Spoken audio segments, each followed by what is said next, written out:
Hello and welcome to Democracy in Action here on Cape Town TV. I'm Abulele Mafuya, your host as we travel into communities filled with powerful people who share their powerful stories. Stories that reflect the ongoing battle for social and human rights. For today's episode, we take a look at public transport, specifically issues of safety and unreliable scheduling that affect our railway system. Join us as we meet with Leigh Jansen, a resident of Southfield who found herself trapped in a carriage that had been set on fire.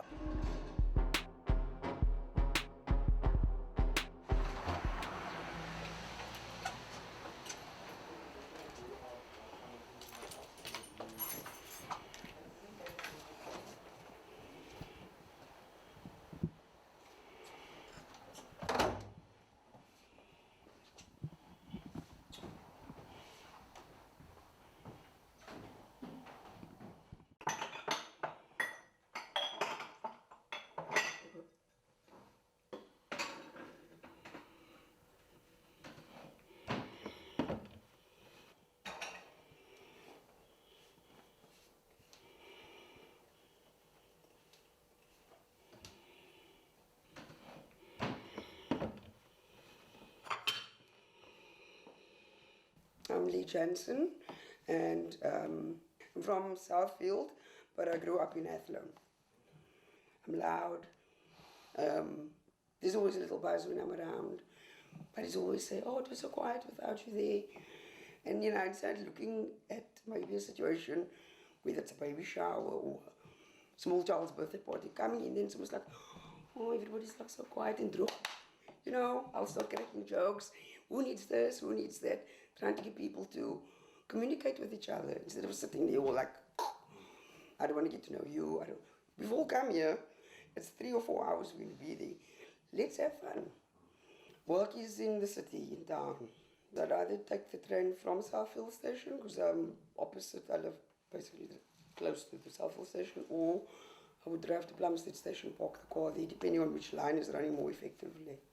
On the 30th of May, and there were train delays that morning.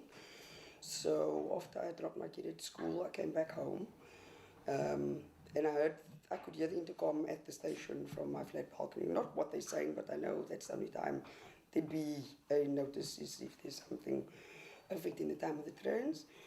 And then I messaged a colleague of mine and said, "Oh, listen here, what are the trains like on the southern line?" So she said, "Listen, it's been like 25 minutes and we're stalling between Wynberg and Witterboma." So she said, "Take the line." So I thought, okay, cool, I'll just sit it out and wait. And then the train came there were 2 cancellations. And then the train came at 08:31. And then myself and another lady got into the first carriage on the Metro Plus carriages. And there was not a single person in the train. So she just said, "Oh, she's going to be so late for work."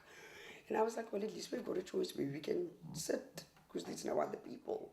So I put my handbag down. I had like a bowler bag, and then I walked down to check if there were any other spaces. And then I said to her, "No, man, these seats don't look nice. Let's go to the next carriage and see if there's like a ones."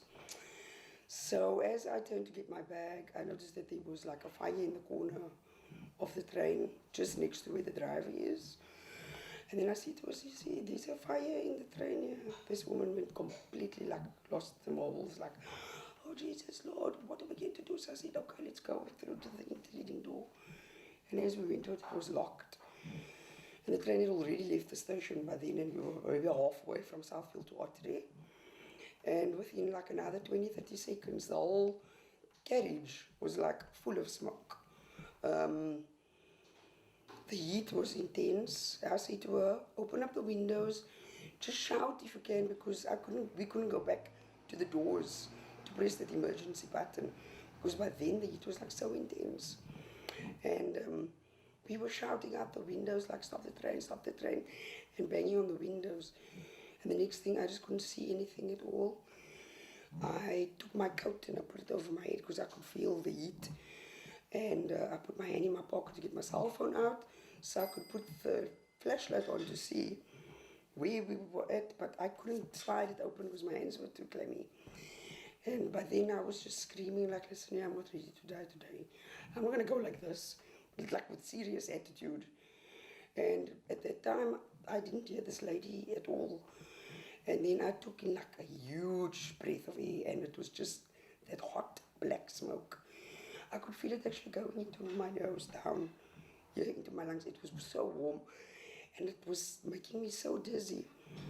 And then I just stood and I was like, please show me the way out of here. Not today, not like this. And then there was like a haze of grey. And I was actually standing right in front of the window the whole time. And then I opened up the window and I jumped through. But it was one of those Perspex windows. You slide on the top and slide at the bottom. So it was probably about that big. And then I'm assuming once I got to the ground, some guys had carried me over to the lawn. And the other lady didn't survive.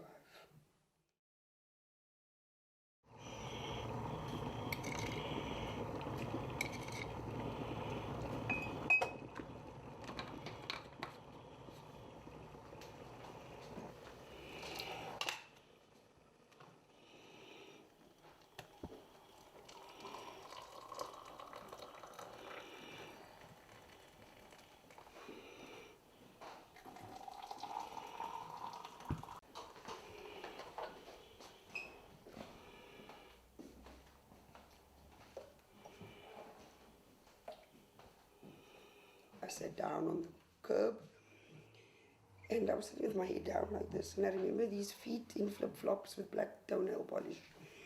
And this person just said, Leigh, is that you? And I was like, yes.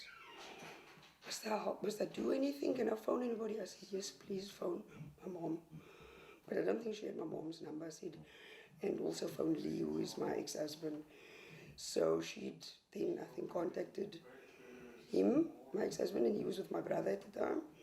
And then he called my mum, who was at the gym. So by the time I got to the hospital, they were there already. Most affected was definitely around the neck and face up till here. And then my hand, because I had done this. And then I had some other scarring, but that was from falling down. Broke 2 of my teeth, because I landed face first. And a couple of scars. So, to be honest, I don't think that I had got into a state of panic while I was in the carriage. I was more irritated and upset that this could be the last day of my life. And I'm going to die in this carriage, burnt to a crisp. My family's not going to know where I am or what happened to me until when. So my thing was like, I was just adamant. I needed to get out of here. Because I've still got a life to live. I've got my family to love. I have my kid that has to grow up. And when I speak of the heat in the train, maybe to like some other people, they don't understand that it wasn't even the flames or the fire that had actually burned me. It was just the heat intensity in the train.